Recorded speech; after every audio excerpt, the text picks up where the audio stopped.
Have you ever made a decision so monumental that it felt like you betrayed everyone you loved, including yourself? On a quiet summer evening, James Anderson paced the hospital corridors with trembling hands, his heart in a silent war. One pivotal phone call had just shattered the life he'd planned with his wife Sarah, leaving him so consumed by fear and regret that he walked away without looking back. In that moment, neither James nor Sarah could imagine the startling twist of fate lurking around the corner, or how that single act of abandonment would echo through their lives a decade later. Would James find the courage to face the truth he fled from? Or would the wounds he left behind remain too deep to ever heal? Before we begin, please consider subscribing, as your support helps us create more meaningful stories for you. James Anderson was not the type of man who typically ran from adversity. He had grown up in a modest home, raised by parents who believed in hard work and perseverance. Still, when the doctor's voice on the phone told him, "I'm sorry, but based on your wife's test results, it appears she cannot have children," James's world wavered in a way he'd never experienced. His hopes of starting a family with Sarah, his high school sweetheart, the woman he'd loved since they were teenagers, suddenly shattered like fragile glass. That day, the corridors of the hospital felt endless, the walls pressing in on him, and each step echoed a dreadful finality. Sarah had always dreamed of being a mother, and James had always pictured himself teaching a son or daughter how to ride a bike. That was supposed to be their shared story, until it wasn't. Sarah Mitchell, now Sarah Anderson, was every bit James's counterpart in strength and determination. She had been the anchor that kept him steady through life's unpredictable storms, from financial struggles to the early days of their marriage when they barely had enough to pay the bills. But motherhood was sacred to her. The possibility of never holding a child in her arms, never hearing that sweet voice call her Mom, was a devastating blow. The emotional toll on Sarah was obvious. Tears seemed always on the brink of spilling. However, James's reaction was more subdued. He withdrew into himself, haunted by insecurities he'd never confronted. What if I can't fulfill her dreams? What if she can't be happy with me anymore? These thoughts tormented him, blending into sleepless nights and anxious mornings. In a moment of panic and despair, James chose the one path he had always criticized in others.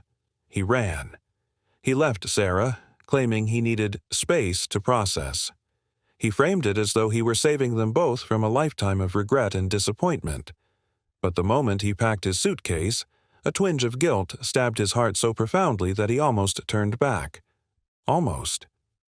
Yet fear overtook reason, and James walked out of the small suburban home they had shared, leaving Sarah alone in the living room, her tear-streaked face a heartbreaking image he would never forget. There was no dramatic confrontation, no bitter argument that night, just a silent acceptance that he was too weak to stay and face a future he believed would be filled with suffering. Would James's guilt ever let him sleep peacefully again? And would Sarah truly be forever robbed of the dream she held so dear? Life has a peculiar way of throwing unexpected curveballs, moments that challenge the very essence of our beliefs.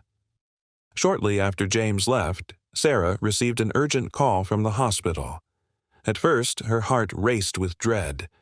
Was there some other terrible piece of news they needed to share? Instead, she was greeted with a flustered apology from a hospital administrator. A mix-up in patient records meant that the fertility diagnosis she'd received was incorrect. Another patient named Sarah Anderson had the condition that rendered her infertile, not her. Relief coursed through Sarah's veins, but anger and sorrow soon followed. If only James had stayed a moment longer, if only he had been by her side for that one critical phone call, maybe their entire future would have been different. Then came another shocking revelation. Sarah discovered she was not just pregnant, but expecting twins. The pregnancy felt like both a miracle and a curse, as she was forced to navigate this life-changing news alone. Friends encouraged her to inform James, but pride and a profound sense of betrayal held her back. How could he leave so easily, as if their marriage was just a fragile contract. Over the next 9 months, Sarah struggled with the physical demands of carrying twins and the emotional weight of doing it without her husband by her side. Each doctor's appointment was a mixture of joy, seeing 2 heartbeats on the ultrasound, and deep sadness, realizing she would have to muster the strength of 2 parents on her own. In the suburbs where they once lived together, Sarah now lived in a smaller, more affordable apartment. She sold most of their shared belongings and used the funds to prepare for the babies. Tiny onesies, cribs, and the endless stock of diapers she'd been told she would need. Old friends visited sporadically, bringing hot meals and baby clothes, but their pitying glances were sometimes harder to bear than the loneliness. Each kind gesture reminded her that James was not there, that he had missed every milestone. The first time she felt a tiny kick, the doctor's congratulations on her healthy progression, the baby shower arranged by a co-worker from the school where she taught. As Sarah faced motherhood without James, would her heartbreak eventually transform into resilience or into a lasting bitterness? Time carried on, as it always does. Sarah gave birth to 2 beautiful twins, Ethan and Emma. The day they arrived, her hospital room was flooded with warmth and love from friends and a few relatives. The nurse placed Ethan in her arms first, a tiny bundle with dark wisps of hair just like James's, and a determined cry that echoed through the ward. Emma came moments later, more petite but equally spirited, her little fingers curling around Sarah's thumb as though refusing to let go. In that tender moment, Sarah cried tears of indescribable joy and heartbreak all at once. She felt James's absence acutely. Would he have cut the umbilical cord? Would he have held them both against his chest with tears in his eyes? The what-ifs haunted her. Yet motherhood proved to be a force more powerful than her sorrow. As the twins grew, Sarah dedicated every ounce of her energy to ensuring they had the life they deserved. She took on extra tutoring jobs at the school, sometimes grading papers late into the night to pay for daycare. Her days were an endless cycle of feedings, diaper changes, errands, and moments of pure wonder, like watching Ethan giggle at his mobile toy or seeing Emma's wide-eyed fascination at sunlight filtering through the curtains. Every milestone, first words, first steps, was documented in thick photo albums that lined a small shelf in her living room. And so, a decade passed in this unwavering devotion, punctuated by the quiet acceptance that James had chosen his path, and she would choose hers. The memory of James lingered, but the twins were growing. Would the father they never knew unexpectedly return one day? A full 10 years after their divorce papers were signed, Sarah had become a well-respected teacher and a devoted mother. She raised Ethan and Emma with firm kindness, ensuring they grew into thoughtful, empathetic individuals. Ethan was the more introspective twin, often found in the back of the library lost in a book about historical events or new scientific discoveries. He carried an air of quiet intelligence, just like Sarah, and his gentle heart often led him to help classmates with their homework. Emma, on the other hand, brimmed with confidence and curiosity. She excelled at sports, singing, and led a small group of friends who looked up to her leadership. The siblings were inseparable, supporting each other in ways that made Sarah's heart swell with pride. Everything changed one evening at a charitable gala hosted by the city's educational board, an event Sarah initially had no intention of attending. But the principal insisted it would be good exposure for her department. So Sarah reluctantly agreed and decided to make it a family affair. Ethan was thrilled at the prospect of wearing a suit, feeling quite grown up.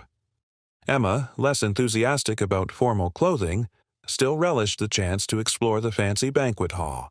The siblings spent most of the evening sampling appetizers and marveling at the ornate chandeliers. Sarah mingled, discussing curriculum reforms with other teachers, unaware that fate was about to intervene. James Anderson arrived at the same gala on the behest of a close friend who was a prominent donor. His last decade had been a restless journey. After leaving Sarah, he bounced from one job to another, never finding the sense of purpose he'd lost. His friends would comment that he looked haunted, though James never openly shared his deepest regret, abandoning the woman he loved when she needed him most. Standing by the buffet table, James felt a strange pang in his chest when he spotted a familiar figure across the room. It was Sarah, looking more radiant than he ever remembered. Time had only graced her with poise and gentle resolve. Then his eyes drifted to the two teenagers at her side, and an inexplicable tug of recognition seized him. They look like me, he thought, heart hammering in his chest. At first, James was rooted to the spot, torn between the urge to rush over and the overwhelming anxiety that kept him locked in place. The rest of the crowd faded into a blur as he watched Sarah guide Emma to a seat at a table, while Ethan carefully balanced a plate of hors d'oeuvres. Their mannerisms, the shape of their faces, there was no denying it. They were his children. Questions flooded his mind. When? How? Had the hospital made a mistake? Did Sarah remarry?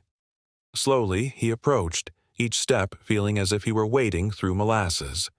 When Sarah finally noticed him, her eyes widened. Surprise, then anger, then a guarded sorrow passing over her expression like storm clouds. James has come face to face with his past. How would Sarah and the twins react to his sudden reappearance?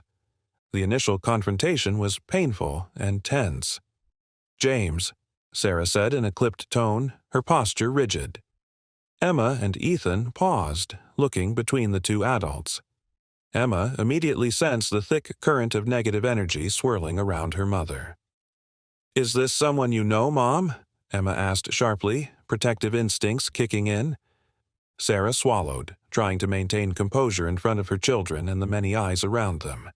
She managed only a stiff nod in response. James stood there, fumbling for words that refused to form. Finally, he managed a quiet, "Can we talk somewhere private?" They found an empty side room, lined with old portraits of educational benefactors. The faint hum of the gala's music spilled in from the hallway, but within those four walls, the tension was electric.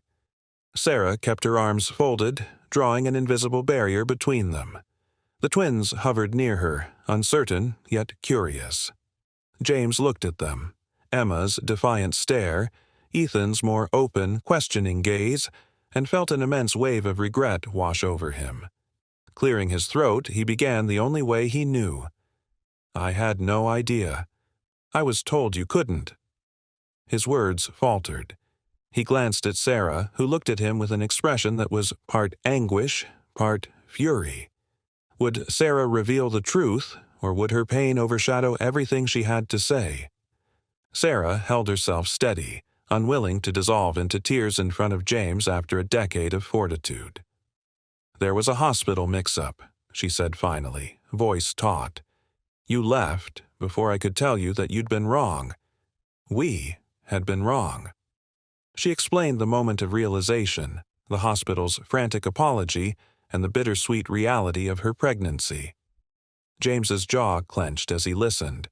Regret sharpened into a physical ache in his chest. Finally, he turned to the twins, voice trembling. "I'm your father," he said as gently as he could. Emma gave him a searing look. "Father? You mean the man who abandoned Mom?" Her words cut into James like shards of glass. With tensions running high, how could James possibly bridge the chasm he had created? In the days following that disastrous reunion, James tried to reach out repeatedly. He sent messages, letters, even approached Sarah's school under the pretense of wanting to volunteer, but every attempt was met with silence or politely curt dismissals. Emma refused to even be in the same room with him, while Ethan harbored a cautious curiosity that he carefully kept hidden from his sister. Sarah, too, was torn. Part of her felt that James deserved to be shunned, that the pain he had caused should never be forgiven. Another part, however, remembered the tender, loving partner he had once been. Could people change? Did he deserve a chance to make amends? Despite her inner conflict, Sarah maintained a strict front to protect her children. She found it easier to focus on her busy teaching schedule and the twins' extracurriculars than to confront the emotional storm James's reappearance had stirred.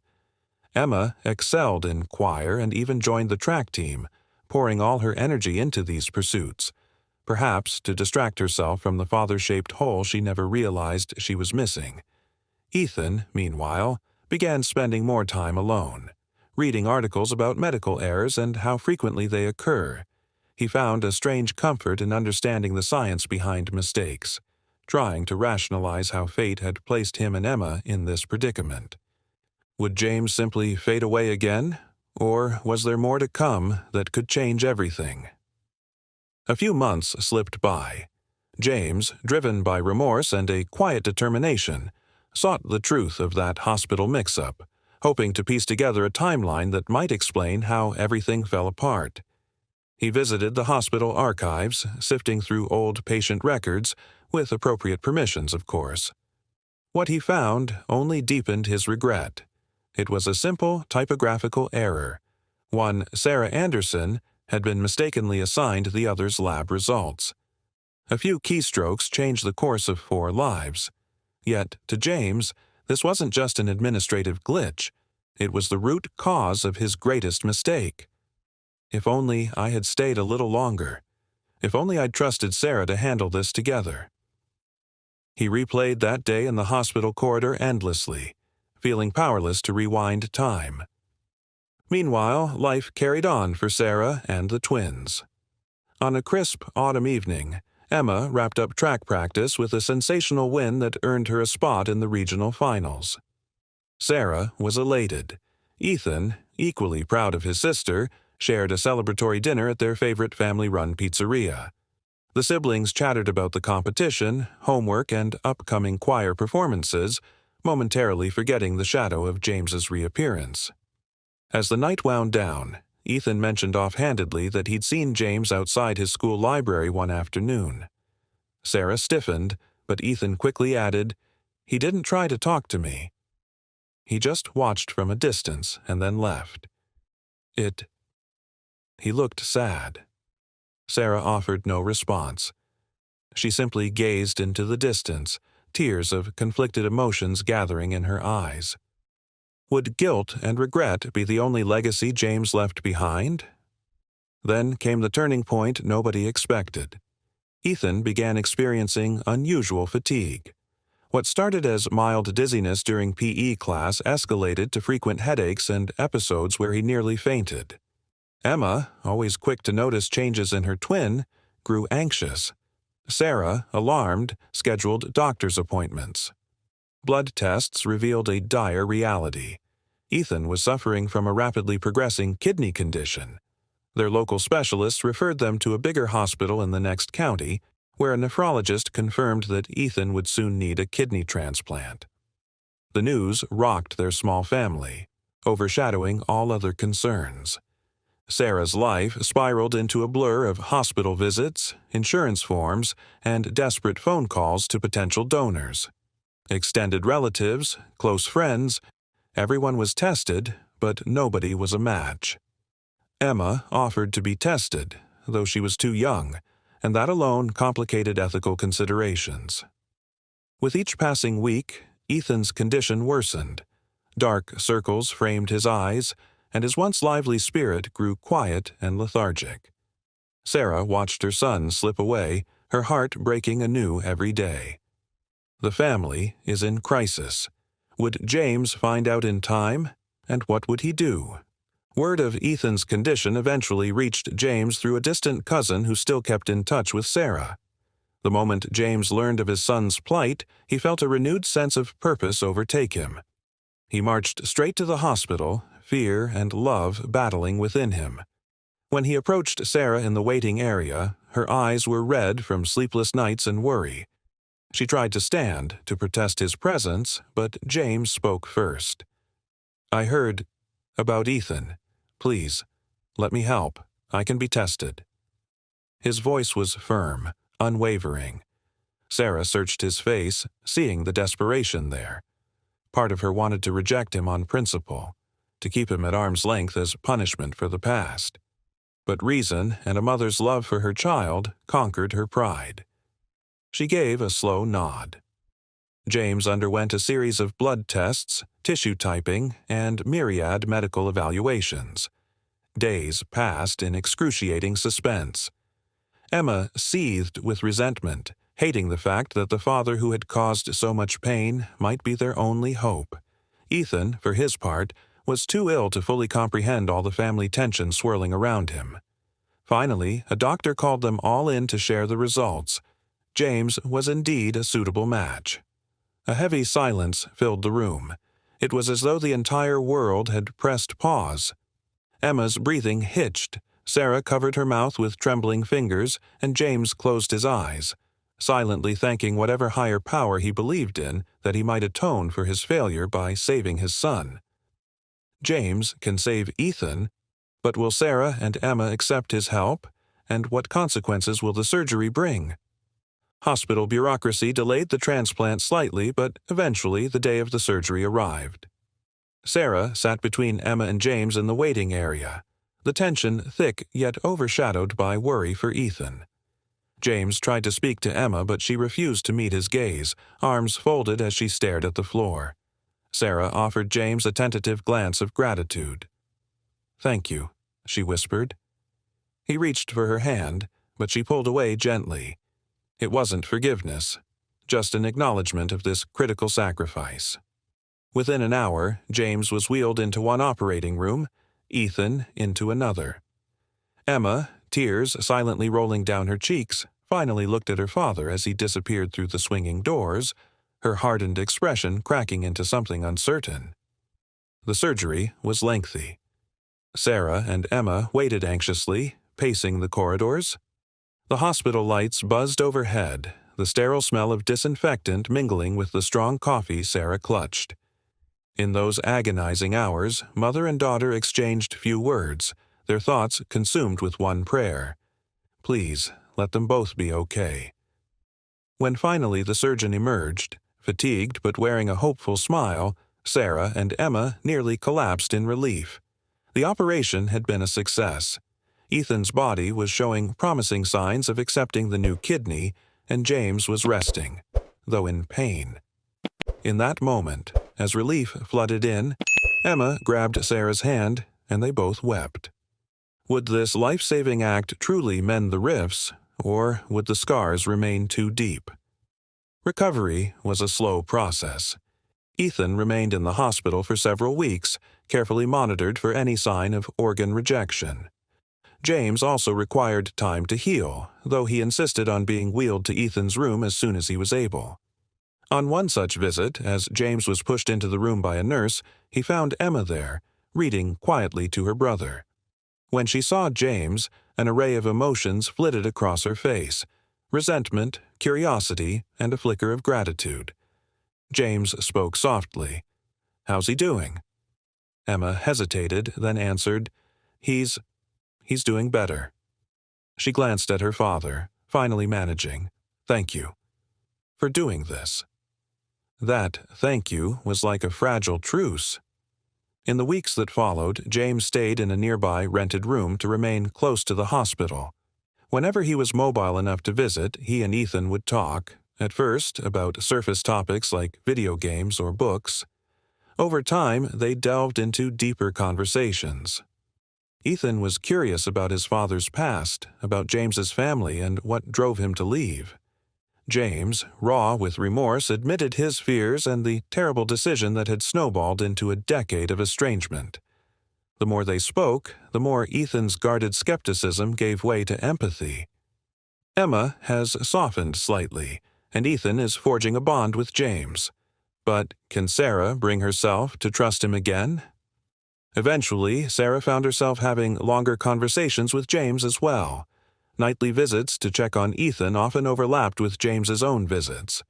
Their talks were cautious, as though both feared stumbling over the fractured pieces of their past. But each conversation held a seed of healing. One night, under the harsh fluorescent lighting, Sarah mustered the courage to ask, "James, do you regret it?" Really regret it? The question was a silent test. Was he truly remorseful, or just fulfilling a sense of obligation? James's eyes clouded with sorrow. "Every day," he whispered. "I thought I was doing the right thing, sparing us both heartache. But I was wrong. So wrong. I've spent 10 years wishing I could take it back." Sarah nodded, tears glistening. Perhaps that was the first honest step they'd taken together in a long, long time. Word of Ethan's improving health soon reached the rest of the community. Teachers from Sarah's school sent encouraging messages. Emma's track team chipped in for a "Get Well Soon" banner, which they hung in Ethan's hospital room, brightening the sterile walls. Even the local press, who occasionally covered feel-good human interest stories, picked up on the family's reunion. The doctor's final assessment came a month later. Ethan was cleared to go home, albeit with strict guidelines for medication and diet to ensure the kidney's continued acceptance. James was also discharged, though he would need several weeks of rest and follow-up appointments. Ethan is going home, but does that mean James will return to his life elsewhere, or stay to mend the broken bonds? In the aftermath, the question of James's place in the family loomed large. Sarah, now acutely aware that James had just saved their son's life, felt torn. Could she open her heart again to the man who had once caused her so much pain? Emma, for her part, was wrestling with conflicting emotions, part resentment, part gratitude. And Ethan, longing for a father he had never really known, seemed eager to form a relationship despite the complicated past. During one quiet evening at Sarah's apartment, they all sat around the dining table for the first time. The twins looked older than their years, shaped by the drama and trauma of recent events. A sense of cautious hope filled the air. Over dinner, small talk eventually gave way to more profound acknowledgments. Sarah shared stories of the twins' childhood, how Emma once tried to fix a broken lamp with a stick of butter, and how Ethan had read entire picture books before he could even form complete sentences. James listened intently, absorbing every detail he had missed. His eyes brimmed with regret, but also gratitude at being offered a second chance to know his children. Emma, seeing how moved James was, found her anger softening. "You missed out on a lot," she blurted, neither accusing nor forgiving, just stating a fact. James nodded solemnly. "I know. And I'm so sorry." They're starting to mend, but can they truly move on and become a family again? Small conflicts still surfaced. There were moments when Emma refused to share any personal stories or achievements with James, claiming he had no right to them. Sometimes James's presence brought back painful memories for Sarah, and she would retreat behind a wall of silence for days. But in every conflict, there was also a slow, cautious reconciliation. James remained steadfast, determined not to abandon them again. He attended Ethan's follow-up appointments, accompanied Emma to one of her track meets, where she ran faster than ever, though she didn't look toward him in the stands, and even offered to handle errands and chores to give Sarah a break. Each act chipped away at the fortress of resentment. One pivotal moment came when Emma injured her ankle at practice. Sarah was stuck at a parent-teacher conference, and James happened to be closest to the track. The coach called him, and he arrived within minutes, helping Emma to the car and driving her to the urgent care clinic. During that ride, Emma finally broke. She cried, admitting how terrified she was of losing Ethan, how angry she was at James for missing so much of their lives, and yet how confusing it felt to see him now, trying so hard to be a father. James, tears in his own eyes, listened quietly and apologized in a voice choked with emotion. It was a conversation neither would ever forget. Emma's walls are coming down. Could this be the turning point for the entire family's healing process? Meanwhile, Ethan grew stronger every day, helped by medication regimen and careful diet. His doctors were pleased with his progress, and he returned to school part-time.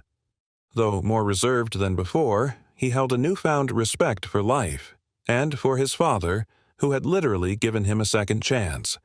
He sometimes urged Emma to forgive more readily, reminding her that time was precious and that James, though flawed, was making real efforts to be in their lives. Gradually, Emma began to reflect on her brother's words. Was it really worth clinging to anger forever? As weeks turned into months, a cautious sense of normalcy emerged. James found a stable job in the community, determined to stick around rather than flee as he had a decade ago. He started renting a small apartment not far from Sarah's place, making it easier to spend time with the twins. Occasionally, Sarah would drop the kids off for weekend visits, a surreal experience for everyone, as they navigated the complexities of a father reappearing after so many lost years. Family dinners, once rife with tension, became occasions for measured laughter and mutual understanding. They are edging closer to reconciliation. But will the scars truly fade, or will they always linger beneath the surface? Sarah and James's relationship, now freed from the immediate crisis of Ethan's health, faced a different set of questions. Was there room for them to rebuild something romantic, or would their connection remain focused solely on co-parenting and friendship? One evening, after a particularly heartwarming family outing to watch Emma run in a regional track meet, James walked Sarah to her car. They lingered, the cool night air wrapping around them. "We've come a long way," James said softly. Sarah nodded, feeling the bittersweetness of the moment. "I'll always be grateful for what you did," she replied, eyes flickering with memories of both joy and pain. Though they did not embrace, there was an unspoken warmth, a realization that healing could be a long but hopeful road. As time pressed on, Emma's hostility subsided into something akin to cautious acceptance. She even allowed James to attend one of her choir performances, smiling tentatively when the audience applauded. Ethan, more open from the start, found a genuine bond growing with his father. They discovered shared interests, a love of classic rock music and a fascination with stargazing. On clear nights, James would drive Ethan and sometimes Emma to a nearby field just beyond the city lights, where they'd set up a small telescope and marvel at the constellations. In these serene moments, it was as though the intervening years melted away. They felt like a family, imperfect but inching toward wholeness. Time brings them closer. Will this newfound unity hold, or will old wounds resurface? Inevitably, discussions about the past cropped up. Sometimes Sarah found herself revisiting the day James left, wondering if she'd somehow contributed to his fear. Other times, James explained the sense of inadequacy he felt, believing he was sparing them both from a future of heartache if they could never have children. The more they talked, the clearer it became that their tragedy was rooted in miscommunication and that single phone call with the hospital. If either had paused to share their true feelings, or if that phone call had come just a day earlier, how differently might their lives have turned out? Yet regret served as a reminder that they had survived life's cruel twist, even if it left them battered. Sarah's resilience shone in every lesson she taught at school, in every bedtime story she read to the twins, even now as they were teenagers. James's determination surfaced in each job shift, each therapy session, and every instance he tried to right his past wrongs. And the twins, shaped by the absence of their father, now witnessed firsthand the power of love and forgiveness. As the final act of their story unfolds, will the family find a way to move forward, together? The true turning point came in a moment of shared vulnerability rather than dramatic upheaval. One weekend, after Emma's successful participation in a regional track meet, Sarah invited James over for a quiet, celebratory dinner.